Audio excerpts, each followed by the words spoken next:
नमस्कार, मैं प्रमोद ठाकुर आपकी बात में स्वागत करता हूं आप सभी दर्शकों का। आज मेरे साथ स्टूडियो में मेरे मेहमान हैं अमित जीवन जी, जो छत्तीसगढ़ से हैं। आप प्रदेश उपाध्यक्ष हैं छत्तीसगढ़ सिंधी अकादमी के और राष्ट्रीय उपाध्यक्ष हैं भारतीय सिंधु सेवा संगम के। आज हम उनसे छत्तीसगढ़ के राजनीति के विषय में बातचीत करेंगे। आज हमारे साथ उपस्थित हैं, हम उनका स्वागत करते हैं। अमित जीवन सर, आपका मेरे स्टूडियो में स्वागत है। धन्यवाद। आज हम आपसे बात करेंगे, छत्तीसगढ़ में 15 साल से जो है भारतीय जनता पार्टी की सरकार रही और वो इस साल जो है भी पिछले इलेक्शनों में जो है वो विधानसभा के जाती रही। 15 साल बीजेपी का राज खत्म हो गया। कितना बड़ा झटका मानते हैं आप भारतीय जनता पार्टी के लिए छत्तीसगढ़ में? नेचुरली है, सेटबैक तो है, हमें उम्मीद नहीं थी इस तरह की मतलब जो है, लेकिन जहाँ तक मैं समझता हूँ हमें यह आत्मविश्वास था कि हमने बहुत अच्छे कार्य किए हैं, जनता पूरी तरह हमें मतलब सपोर्ट करेगी। परंतु शायद यहाँ हमारी एक चूक हो गई, हम अतिशयोक्ति वाले वादे नहीं कर सके जो कांग्रेस ने किए। कांग्रेस ने ऐसे ऐसे वादे किए जिसमें खजाना खाली हो सकता है, जो पूरे करने शायद संभव न थे। हमने वो वादे इसलिए नहीं किए कि हमें पता था ये वादे अगर हम करेंगे तो हम इन्हें निभा नहीं पाएंगे। वो वादे कांग्रेस ने कर दिए और कांग्रेस को उसका भरपूर फायदा। आपने कहा सर कि हम वो वादे नहीं कर सके जो निभा नहीं सकेंगे, लेकिन कांग्रेस ने कर्ज माफी के लिए एक वादा किया जिसके बलबूते पर मुझे लगता है कि सरकार कांग्रेस की वहाँ आई और उन्होंने सरकार आते के साथ ही वहाँ पर कर्ज माफी किसानों की है। इस विषय में आपका क्या कहना है? कर्ज माफी उन्होंने जैसी घोषणा की थी वैसी कर्ज माफी उन्होंने नहीं की है जी। उन्होंने अभी बोलना चालू कर दिया कि वो सहकारी बैंकों से जो ऋण लिया गया है हम वो माफ करेंगे, जो सहकारी संस्थाओं से लिया गया है वो हम माफ करेंगे। जबकि आपको बता दूं कि अधिकांश लोगों ने प्राइवेट बैंकों से, शासकीय बैंकों से जो है कर्जा लिया हुआ है, उसके बारे में कांग्रेस सरकार कोई स्पष्टीकरण नहीं दे रही है। दूसरी चीज, उन्होंने एक लिमिट बांध दी कि इतने रुपए तक का हम कर्ज माफ करेंगे, जबकि पहले घोषणा पत्र में ऐसा कुछ भी नहीं था कि आप इतने रुपए का ऋण माफ करेंगे। अभी उन्होंने कहना चालू कर दिया कि इतना ऋण होगा तो अब हम माफ करेंगे, इससे ऊपर का हम नहीं माफ करेंगे। तो अभी से ही वो बाजी पलटना उन्होंने शुरू कर दिया है। उसके अलावा भी उन्होंने कई वादे किए। मैं तो आज हमारे मुख्यमंत्री डॉक्टर रमन सिंह जी की स्पीच देख रहा था विधानसभा में, उन्होंने एक एक पॉइंट आउट किया है कि आपने ये कहा कि हम बिजली के बिल आधे करेंगे, आपने ये कहा कि हम संपत्ति कर को ये करेंगे, आपने कहा बोनस। तो ये सब चीज़ें कहाँ हैं? और ये सब चीज़ें अगर वो करते हैं तो प्रमोद जी मैं आपको बताऊं कि इससे सरकारी खजाना खाली हो जाएगा। किसान बहुत महत्वपूर्ण अंग है, किसान का कर्ज माफ होना चाहिए, किसान को सुविधाएं मिलनी चाहिए, लेकिन इसका मतलब ये नहीं होना चाहिए कि आप देश को कंगाल कर दो, प्रदेश को कंगाल कर दो। बाकी क्या विकास हमें नहीं चाहिए? अन्य चीजें नहीं है, अन्य इंफ्रास्ट्रक्चर नहीं है, हर चीज की ओर आपको ध्यान देना पड़ेगा। आप तुष्टीकरण के कारण और चुनाव जीतने के कारण ये सब कुछ कर रहे हैं, वो सब चीजें ठीक नहीं है। आपको क्या लगता है बीजेपी की क्या कमियां रही होंगी जिससे इस बार जनता ने बीजेपी को नकार दिया? हमें लगता है कि हम थोड़ा आत्मविश्वास में आ गए थे और अति आत्मविश्वास, हाँ आप कह सकते हैं अति आत्मविश्वास, क्योंकि हमें लग रहा था कि हमने बहुत अच्छे कार्य किए हैं। अच्छा, हमने लग नहीं रहा था और हमने रियली बहुत अच्छे कार्य किए भी सही, परंतु क्षणिक लाभ के लिए जो आखिरी में कांग्रेस ने घोषणा पत्र जारी किया उसमें कुछ जादूगरी थी, जो जादूगरी हम न दिखा पाए। जो जादूगरी आप नहीं दिखा पाए, इसलिए जो है सरकार चली गई छत्तीसगढ़ से, ऐसा कहना है अमित जीवन जी का कि इस तरीके से सरकार चली गई। वो जादूगरी बीजेपी नहीं दिखा पाई जो जादूगरी कांग्रेस ने दिखाई। अब मैं आपसे एक चीज ये जानना चाहूंगा, 15 साल का बीजेपी का वनवास, कांग्रेस का वनवास खत्म हुआ है, कांग्रेस के लिए ये जीत कितने मायने रखती है? निश्चित है, ये उनकी तो लॉटरी लगी है। अच्छा, लॉटरी लगी है। उनकी लॉटरी लगी है। मैंने कुछ दिन पहले माननीय मोदी जी को और अमित शाह जी को एक ट्विटर भेजा कि कांग्रेस जीती नहीं है, कांग्रेस ने कोई चमत्कार नहीं किया है, कांग्रेस ने कोई कार्य नहीं किया है। हाँ, हम हारे हैं, हम हारे हैं। इसका विश्लेषण किया जाए हम क्यों हारे हैं। तो एक तो ये जनता के मन में ऐसी भावना आ गई थी कुछ परिवर्तन की, ऐसा लगा, जो कि हम शायद उसको भांप नहीं पाए।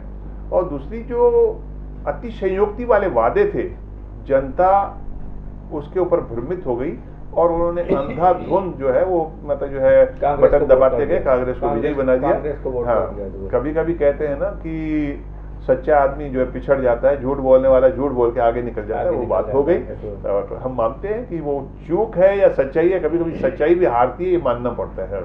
अमित जीवन जी का कहना है कि बीजेपी की हार हुई है, कांग्रेस जीती नहीं है, ऐसा उनका मानना है। मैं यहाँ पर आपसे ये जानना चाहूंगा, 3 राज्यों में बीजेपी की हार हुई है, 2019 के लोकसभा चुनाव पर इसका क्या प्रभाव पड़ेगा? तो इसी तरीके से तो बीजेपी 2019 भी हार जाएगी। अब जो है आप सोशल मीडिया पे आइए जी। सोशल मीडिया में संत महात्माओं के, बड़े बड़े विद्वानों के बहुत सारे स्पीच और बहुत सारे सुझाव आ रहे हैं कि अगर आपने दोबारा ये गलती की तो शायद आप इस देश को जो है आगे नहीं ले जा पाओगे। मोदी जी ने पूरे विश्व में हिंदुस्तान का डंका जो है ऊपर किया है। मोदी जी के कारण आज हिंदुस्तान की जो है ग्रोथ और हिंदुस्तान का सम्मान जो बढ़ा है उसको लोग भांप नहीं पाए। आज मोदी जी ने कहा कि हम आंख दिखाएंगे नहीं, आंख झुकाएंगे नहीं, आंख मिलाएंगे। इसका मतलब आप समझते हैं प्रमोद जी? इसका मतलब ये होता है कि हम बरोबरी का दर्जा चाहते हैं और बरोबरी के साथ चलना चाहते हैं। आज मोदी जी अगर विदेशों में जाते हैं तो चाहे जापान का प्रधानमंत्री हो, चाहे अमेरिका का हो, चाहे रशिया का हो, चाइना का हो, उनके साथ साथ घूमते हैं। बात कीजिएगा, हमारे पूर्व प्रधानमंत्री जो होते थे वो पीछे चला करते थे। बहुत बहुत बड़ा फर्क आप महसूस कीजिए। राष्ट्रीय स्वाभिमान बढ़ा है, ग्रोथ बढ़ी है, और ठीक है हर सुधार में कुछ समय लगता है। अंतर्राष्ट्रीय स्तर पर भारत की छवि को भारत सरकार ने अच्छा किया है, डेफिनेटली अच्छा किया है, लेकिन कहीं ना कहीं राज्य में कहाँ चूक हुई जिससे आप 3 राज्य अपने हाथों से खो बैठे? इस पे क्या कहना चाहेंगे? मैं समझता हूँ सबसे बड़ा कारण जो है, सबसे बड़ा कारण है अतिशयोक्ति वाली बात जी, और गुमराह करने वाले वादे जो पूरा नहीं कर पाएंगे। आपको मैं बता दूं वो पूरे नहीं कर पाएंगे सब वादे। उन्होंने वादे कर दिए हैं, अभी से मुकरना भी चालू कर दिए। एक दिन हमने मतलब जो है राहुल गांधी जी की स्पीच सुनी कि किसानों का कर्ज कैसे माफ किया जा सकता है। अरे क्या कह रहे हो, दिन में कुछ बात और, रात में कुछ बात और, चुनाव से पहले कुछ बात और, चुनाव जीतने के बाद कुछ बात और। ये सब होता नहीं है। चुनाव जीतने से पहले कुछ और, चुनाव जीतने के बाद कुछ और। ऐसा तो जुमले बीजेपी भी, क्या नाम है, 2014 में दिया था बीजेपी ने कि हम 15 लाख रुपए हर व्यक्ति के, हर नागरिक के अकाउंट में भेजेंगे, लेकिन उन्होंने नहीं भेजे। इस पर क्या कहना चाहेंगे? ये बीजेपी का भी जुमला रहा। ठीक है, ये जुमला रहा। उनकी कुछ कल्पना रही होगी कि इतने पैसे हम विदेशों से लेके आएंगे, वो शायद उतने पैसे नहीं ला पाए। परंतु आप एक आदमी के बात को क्यों पकड़ेंगे? आपको याद है इंदिरा गांधी जी ने क्या कहा था? हम गरीबी हटाएंगे देश से। गरीबी नहीं हटी, गरीब हटते गए। तो आप अपने वादों को तो देखिए, हर आदमी हर वादे को पूरा कर सके राजनीति में ये संभव नहीं है प्रमोद जी। जी। राजनीति में कभी कभी कुछ ऐसे वादे भी किए जाते हैं जिसकी संभावना होती है कि हम ये कर लेंगे, लेकिन वो कर नहीं पाता। आप देखिए, मुझे अगर दौड़ में दौड़ना है तो मैं ये सोच के आता हूँ घर से कि मैं आज फर्स्ट आऊंगा, लेकिन मैं चौथे नंबर पे आ जाता हूँ। तो मैंने चाहता था कि मैं पहला नंबर आऊंगा, और मैं दौड़ा भी बड़ी जोर से, लेकिन अब पहला नंबर नहीं आ पाया। तो ये तो आपको क्या लगता है, कर्ज माफी जो की है कांग्रेस ने, उससे किसानों की अर्थ में कुछ सुधार होगा? मैं समझता हूं किसानों को उन्होंने बेईमान बनाने की कोशिश की है। माफ कीजिएगा, थोड़ा सा कड़े शब्द को यूज कर रहा हूं। अब ये हो गया कि किसान कर्ज लेगा और ये सोचेगा कि मुझे तो वापस करना ही नहीं है। वो ज्यादा से ज्यादा कर्ज लेने की कोशिश करेगा और कम से कम मेहनत करने की कोशिश करेगा। अरे भाई साहब, आपको अगर किसानों के लिए करना है तो उनको आप बीज सस्ता दीजिए, खाद सस्ता दीजिए, उनको पानी दीजिए, बिजली दीजिए, या फिर ऐसी योजनाएं लेके आइए फॉरेन से कि साल में 2-2, 3-3 फसलें उठाए, फसल के रेट बढ़ा दीजिए, उनकी इनकम बढ़ा दीजिए कि उनको कर्ज लेना ही ना पड़े। आप कर्ज दे रहे हैं, कर्ज माफ कर रहे हैं, बैंकों को खोखला कर रहे हैं, देश की अर्थव्यवस्था को खोखला कर रहे हैं। मैं समझता हूँ ये उचित नहीं है। आप किसानों की स्थिति सुधारिए, उनकी इनकम बढ़ाइए, उनका ग्रोथ बढ़ाइए, उनकी फसल पैदावार बढ़ाइए। मेरे ख्याल से वो ज्यादा अच्छा है कि वो साहूकार हो, भिखारी क्यों समझे अपने आप को, वो राजा समझे। आप वैसा कोशिश कीजिए। मेरे ख्याल से मोदी जी की वैसी सोच है। अब मोदी जी के अगेंस्ट में जो है, मैं उनके बारे में कुछ भी नहीं कहना चाहता कि उनकी सोच बहुत लंबी है। उनको खुद ही नहीं मालूम होता कि वो बोलना क्या चाहते हैं और बोल क्या जाते हैं। कल मोदी सरकार ने एक घोषणा की, वो आर्थिक रूप से जो सुदृढ़ गरीब नहीं, सुदृढ़ सवर्ण नहीं है, जो गरीब सवर्ण है, उनके लिए 10% का मोदी सरकार आरक्षण ला रही है। बगैर संविधान में व्यवस्था को बदले हुए आप 10% आरक्षण कैसे दे सकते हैं? नहीं, संविधान में बदलने के लिए जो है बाकायदा जो है सुप्रीम कोर्ट ने एक अपनी दिशा नीति तय की है कि 50% से ज्यादा आप जो है आरक्षण नहीं दे सकते, और व्यक्ति इस समय आरक्षण जो है वो 50% तक है। अगर अब किसी को आरक्षण अगर आप देते हैं तो आपको संविधान में बदलाव करना पड़ेगा। तो बिना संविधान में बदलाव किए हुए सरकार ने घोषणा 10% सवर्ण आरक्षण की कल कर दी। आपको नहीं लगता है कि ये 2019 के चुनाव को देखते हुए जल्दबाजी में लिया गया फैसला है? नहीं, जल्दबाजी में दिया गया फैसला अलग चीज होती है, ये करना ही चाहिए था सरकार को। देखिए, सवर्णों ने कोई चोरी तो नहीं की है। सवर्ण 90% अगर वोट पाता है, 90% मार्क्स पाता है, वो डॉक्टर नहीं बन पाता, और आरक्षित वर्ग वाला 60% 50% लेके डॉक्टर बन जाता है, तो बड़ी हीन भावना महसूस होती है। उनके परिवारों में आक्रोश था, और ये जो भावनाएं हैं, ये भावनाएं मुख्यमंत्री तक, प्रधानमंत्री तक, पार्टी अध्यक्ष तक पहुंचती रही है। इनके लिए उनको सोचना ही पड़ेगा, और सोचना भी चाहिए। आप जातिवाद पे क्यों जाते हैं? आप आइए ना, मतलब जो है मेरिट के ऊपर आइए। अब जो देश में गरीब है, चाहे वो किसी भी जाति का हो, उसको आरक्षण की सुविधा मिलनी चाहिए। अब वो हिंदू समाज जो है, सवर्ण समाज को आपने काट के रख दिया। उनके घरों में आक्रोश, उनके घरों में मतलब कलह, उनमें असंतोष, या एक बैर भावना, हीन भावना, दोनों चीजें आप कहिए, मतलब जो है ये अच्छी नहीं थी। उन्होंने जो घोषणा की है उसका स्वागत किया जाना चाहिए। नहीं, घोषणा का तो स्वागत किया जाना चाहिए था, लेकिन 4.5 साल से सरकार में बीजेपी है केंद्र में, तो 4.5 साल से अब तक सवर्णों के प्रति आपने ऐसी संवेदना क्यों नहीं की? देखिए, हर चीज एक ही साथ नहीं हो जाती है। शादी इलेक्शन जब आता जाए तो इलेक्शन जब आता जाए तो करते जाइए, जैसे इलेक्शन नजदीक आ जाए तो आप लोग घोषणा करिए। मेरी बात सुनिए प्रमोद जी, शादी होने के बाद 1 महीने में बच्चा भी पैदा नहीं होता, उसके लिए 9 महीने इंतजार करना पड़ता है। 9 महीने इंतजार करना पड़ता है। आप कैसे सोचते हैं कि मतलब जो मोदी जी आए और एक ही दिन में सारी की सारी घोषणा करने, एक ही दिन में सारे के सारे? नहीं, एक ही दिन में नहीं, 4.5 साल हो गए सरकार को सर चलते हुए। 4.5 साल आप सरकार चला चुके हैं। भाई साहब देखिए, कभी कभी 5 साल के बाद भी बच्चा पैदा होता है, कभी 1 साल में भी हो जाता है। तो देखिए, हर चीज एक साथ नहीं हो सकती है। क्रमशः कार्य होते रहते हैं। हर चीज को एक साथ करने बैठेंगे तो चीजें फेल हो जाएंगी। और मैं तो समझता हूँ अभी मोदी जी 10-5 साल कम से कम और आगे हैं, तो जितनी कुछ घोषणाएं रह जाएंगी, जितने कुछ कार्य रह जाएंगे, वो धीरे धीरे होते रहेंगे। मतलब एक साथ आप सोचिए, अब जो चीज 60-70 साल में नहीं सुधर सकी, आप 4.5 साल में कैसे कह सकते हैं कि हर चीज सुधर जाएगी? नहीं, आप अपने आप को फिर कांग्रेस से कंपेयर करते हैं कि 60 साल में उन्होंने नहीं करा तो हम भी 60 साल लेंगे। ऐसा नहीं होता है। आप एक आदमी को 60 साल देंगे और दूसरे को 6 साल भी नहीं देंगे, ये तो समय देने वाले की मतलब जो है कमजोरी है, या ये पक्षपातपूर्ण रवैया है। क्यों आप एक आदमी को 60 साल 70 साल देंगे, दूसरे को 7 साल भी नहीं देंगे? सवर्ण के हित में कोई भी बिल 4.5 साल में पहले भी तो सरकार ला सकती थी। आज जब इलेक्शन सिर पे आपका दिखाई दे रहा है 2019 में, और 3 राज्य आपके हाथ से चले गए, मध्य प्रदेश आप हारे, राजस्थान आप हारे, छत्तीसगढ़ आप हारे, उससे पहले आपने कुछ क्यों नहीं किया? जब आपने देख लिया 3 राज्यों में सवर्णों ने बीजेपी का साथ छोड़ दिया, नोटा का उपयोग करा, उस वजह से आपने 2019 को देखते हुए, चुनाव को देखते हुए आपने कल एक सवर्ण बिल लाने की पेशकश की है, सवर्ण आरक्षण बिल। हो सकता है इतने अंतराल के बाद उनको ये समझ में आया कि ये चीज हमें करनी चाहिए थी, जो नहीं कर पाए वो करनी चाहिए। आपका मानना ये है कि जो है वो हमें सवर्णों का के हित में भी काम करना चाहिए, ये मोदी जी को कल समझ में आया? नहीं, देखिए, हर चीज एक साथ समझ में नहीं आती है। आप देखिए, अगर आपने 100 सपने देखे तो आपने एक ही रात में थोड़ी 100 सपने देखे होंगे, 100 दिन लगे होंगे उसको, मतलब जो है तो नेचुरल है। उन्हें अभी लगा होगा कि नहीं यार, ये चीज हमें करनी चाहिए थी जो हम नहीं कर पाए हैं, और उनको लगा होगा कि ये प्रदेशों में जो हमको हानि हुई है, शायद इसकी एक ये वो भी वजह होती है कि उनके साथ न्याय नहीं हो पाया है। अब उन्होंने ये सोचा होगा नहीं, इन्हें न्याय मिलना चाहिए, और उन्होंने ये डिसीजन दिया, तो उसका स्वागत किया जाना चाहिए देश के अंदर, और स्वागत हो रहा है। मैं तो सुबह से आज बड़े न्यूज चैनल देखा है मैंने, कई लोगों ने स्वागत किया है, मोदी जी को उसके लिए धन्यवाद दिया है, और ये कदम होना भी चाहिए। कोई सवर्णों ने कोई अन्याय पाप नहीं किया है, उन्होंने मतलब जो नहीं, सवर्णों ने अगर अन्याय नहीं किया है, अभी आप देखिए कि दलितों के हरिजन एक्ट पर सुप्रीम कोर्ट ने एक व्यवस्था दी थी कि जब तक जांच नहीं हो जाए तब तक आप किसी भी सवर्ण को जेल में नहीं भेजेंगे। उसके अगेंस्ट जाके बीजेपी अध्यादेश लाई, इस पर आपका क्या कहना है?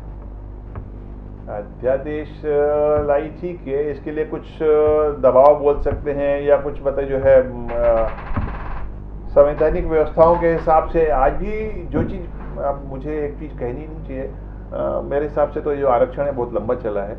बाबा साहब अम्बेडकर ने भी कभी ऐसा नहीं सोचा था कि इतना लंबा चलेगा। कभी क्या कहूँ कि कभी कभी मतलब राष्ट्र की व्यवस्था को देखते हुए, अन्य परिस्थितियों को देखते हुए वो आदमी कदम नहीं उठा पाता जो कि उठाए जाने चाहिए। हो सकता है मेरे स्टेटमेंट से थोड़ी सी मतलब किसी को नाराजगी हो, परंतु ये है कि बहुत लंबे समय तक आरक्षण नहीं चलना चाहिए। और आरक्षण नहीं चलना चाहिए ये एक अलग विषय है। मैंने आपसे सवाल पूछा कि जो हरिजन एक्ट में सुप्रीम कोर्ट ने व्यवस्था दी कि किसी के प्रति अगर एफआईआर होती है, किसी सवर्ण के अगेंस्ट में एफआईआर होती है, तो उस पर पहले जांच होनी चाहिए। कोई एक अधिकारी जांच करेगा, जांच करने के बाद में अगर दोषी पाया जाता है तो आप उसे जेल भेज दीजिए। मेरे ख्याल से इस टाइप की व्यवस्था हुई है, कुछ तो इसमें अमेंडमेंट हुआ है कि जांच की जाए। नहीं, जांच की व्यवस्था नहीं की है। अध्यादेश में आपने ये कहा है कि पहले आप जेल भेजिए।